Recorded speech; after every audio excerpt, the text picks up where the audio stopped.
The melody drifted through the empty hallway like a ghost, haunting and beautiful. If you've ever wondered whether a simple act of kindness could change multiple lives forever, this story will answer that question. By the end, you'll understand why thousands have been moved to tears, and why you should like this video and subscribe to witness more extraordinary true stories that remind us of our shared humanity. Michael Jenkins wiped his calloused hands on his gray uniform pants and glanced at the clock. 7:15 p.m. The executive floor of Meridian Technologies should have been empty by now. Everyone had gone home, everyone except him and the grand piano sitting untouched in the executive lounge. His mop bucket could wait another 15 minutes. He settled onto the bench, fingers hovering over the keys. This stolen moment was the highlight of his day, the only time he could reconnect with the passion he'd abandoned years ago when life had other plans. When his wife died during childbirth, leaving him alone with their daughter Emma, Michael had traded his music scholarship for the first steady job he could find. 8 years later, he was still pushing a mop, still dreaming of what might have been. His fingers found the keys, and Chopin's Nocturne in E-flat major filled the room.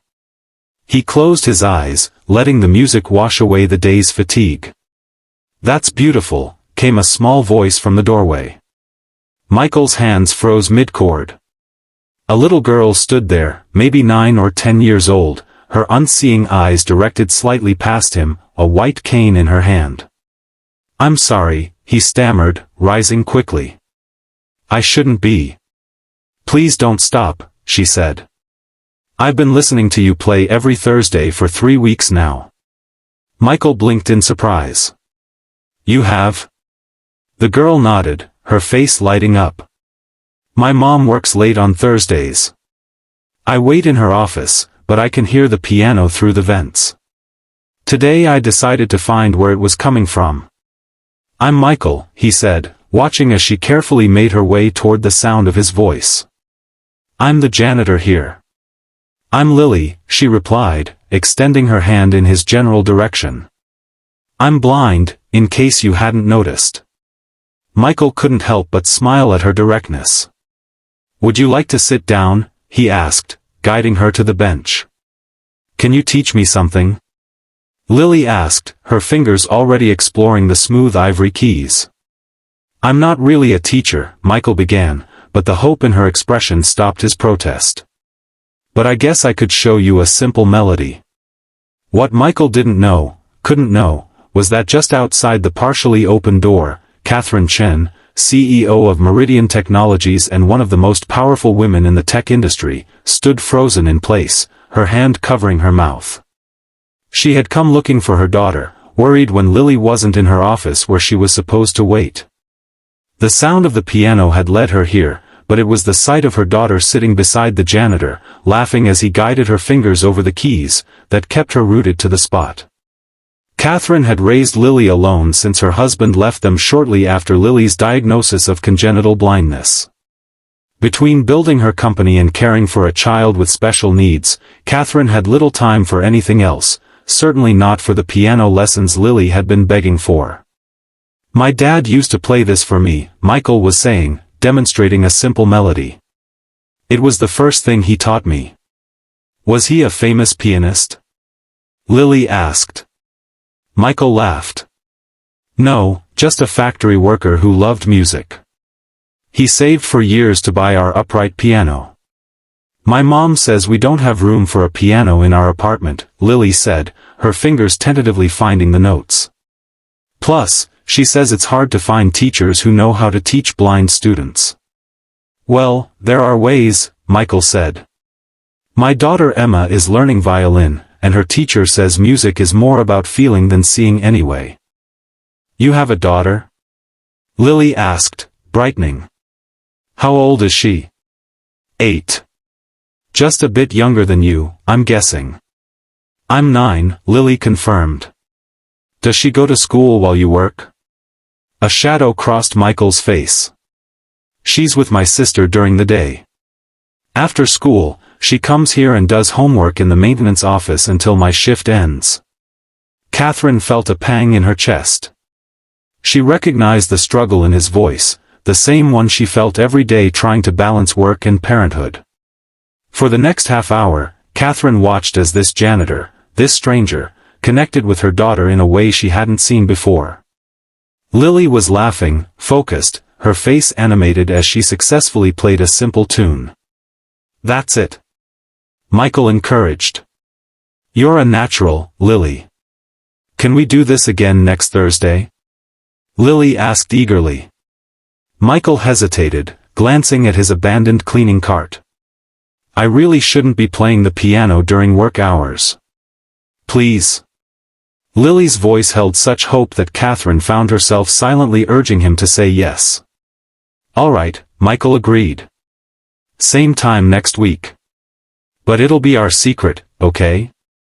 "I promise," Lily said solemnly, extending her pinky finger. Katherine stepped back, her mind racing. She should make her presence known, should thank this man for his kindness, but something held her back. The company had strict policies about employees using facilities for personal reasons. If she acknowledged what was happening, she'd either have to enforce those policies or make an exception. Instead, she quietly retreated to her office, arriving moments before Michael escorted Lily back. "There you are," Katherine said, feigning ignorance. "I was about to come looking for you." "I was exploring," Lily said, her face glowing with excitement. "Mom, did you know there's a beautiful piano here?" "Is there?"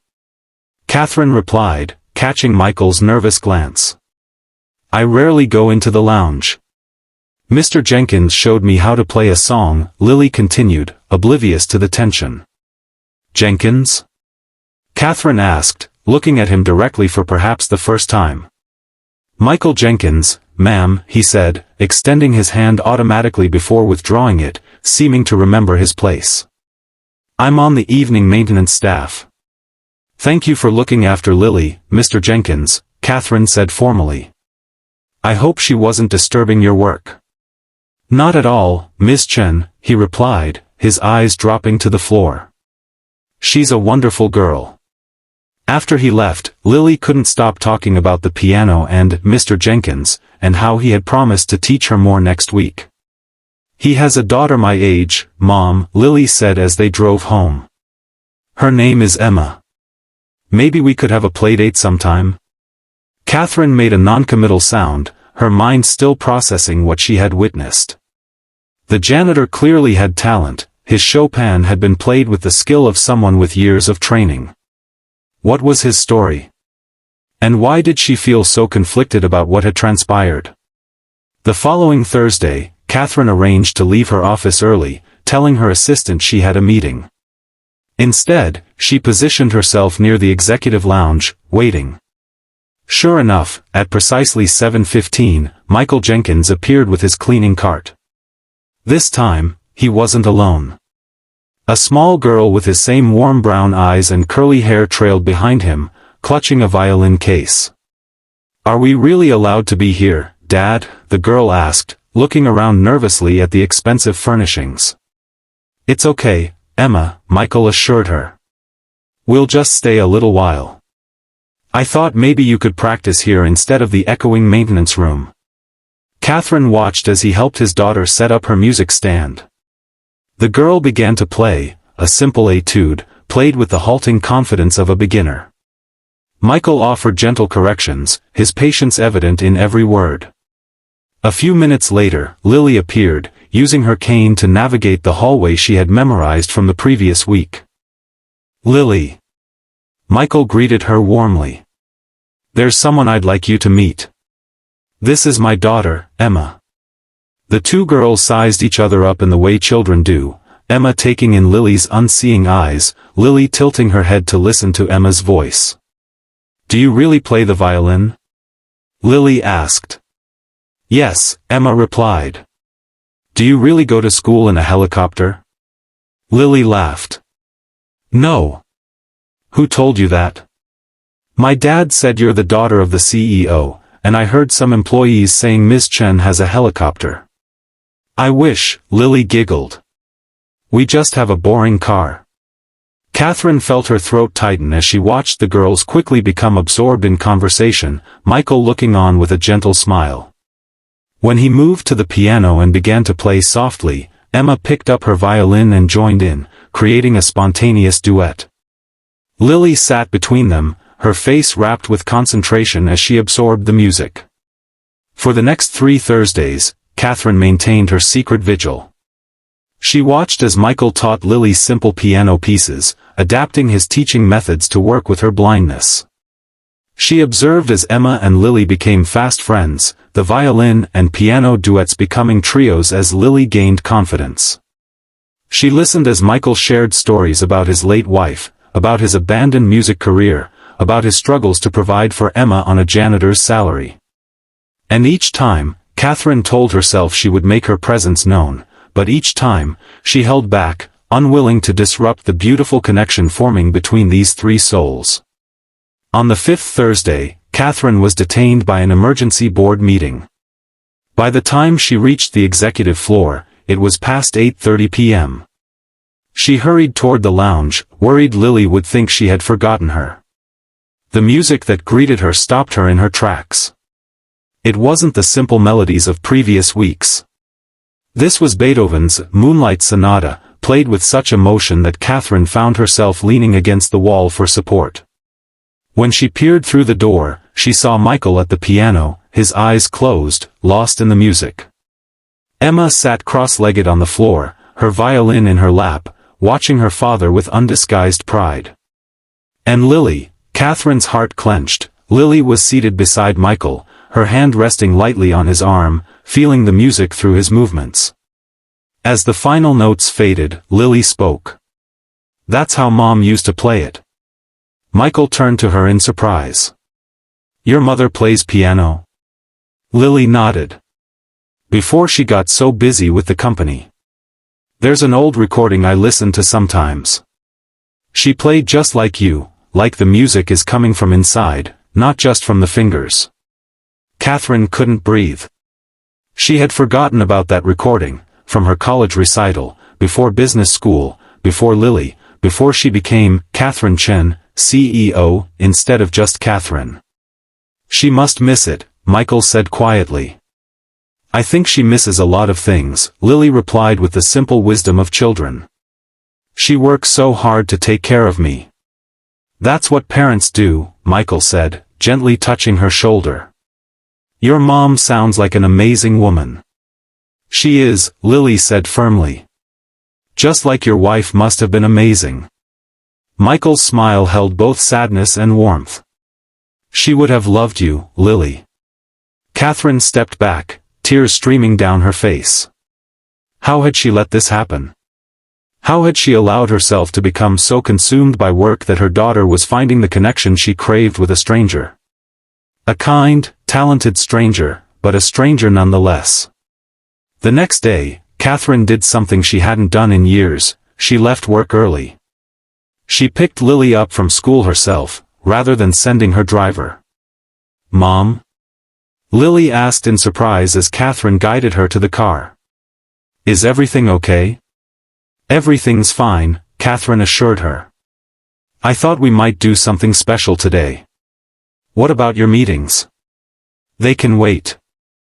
Katherine drove them to a place she hadn't visited in over a decade, Steinway Hall. As they entered the showroom filled with gleaming pianos, Lily's face lit up with recognition at the distinctive smell of polish and wood. "Mom, are these pianos?" Katherine confirmed, guiding Lily's hand to the nearest one. "I thought it might be time for us to get one for our apartment."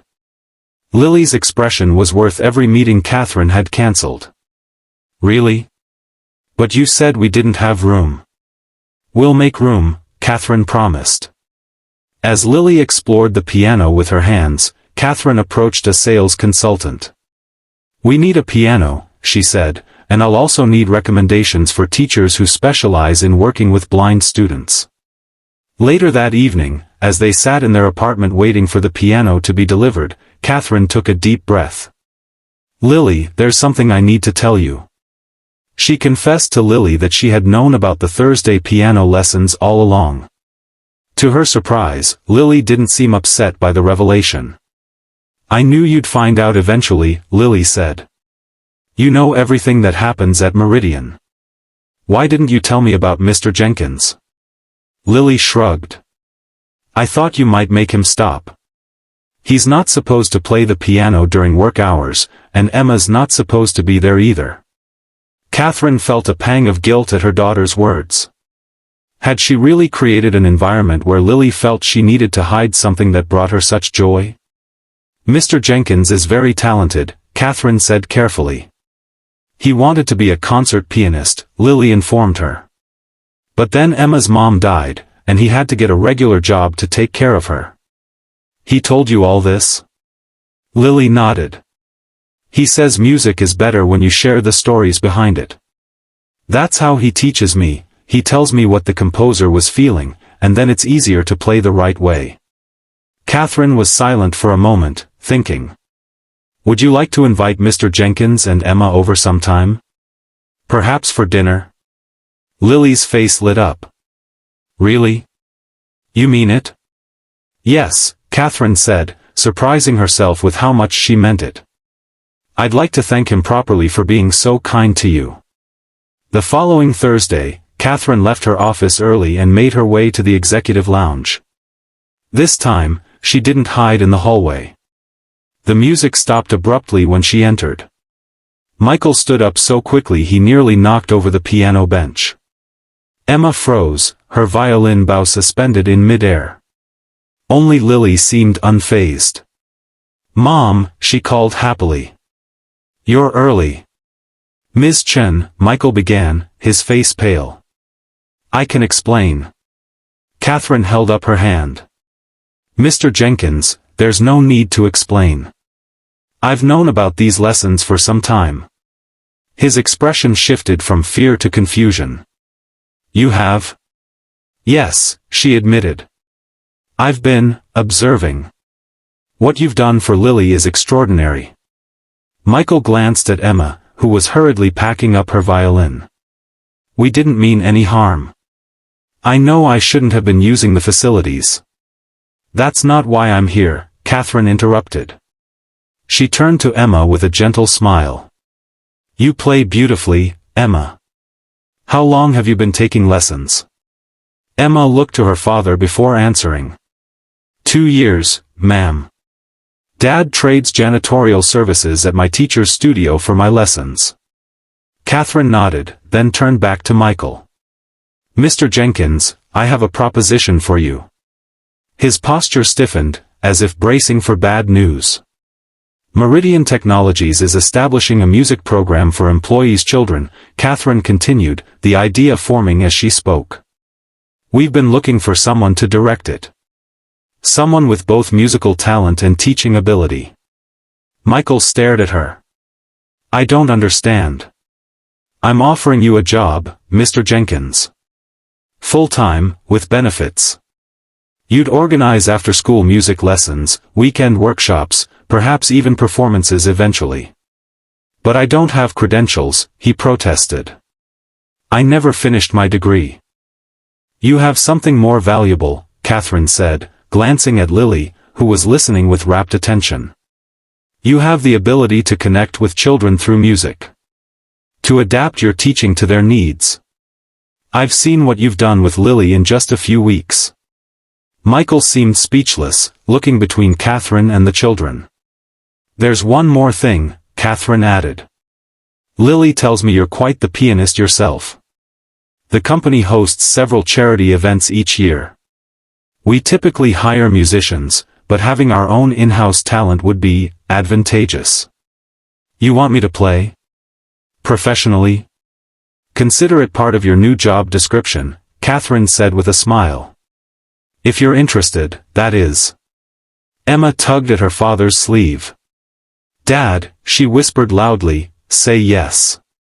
Michael looked down at his daughter, then at Lily, who was practically bouncing with excitement. Finally, he met Katherine's gaze.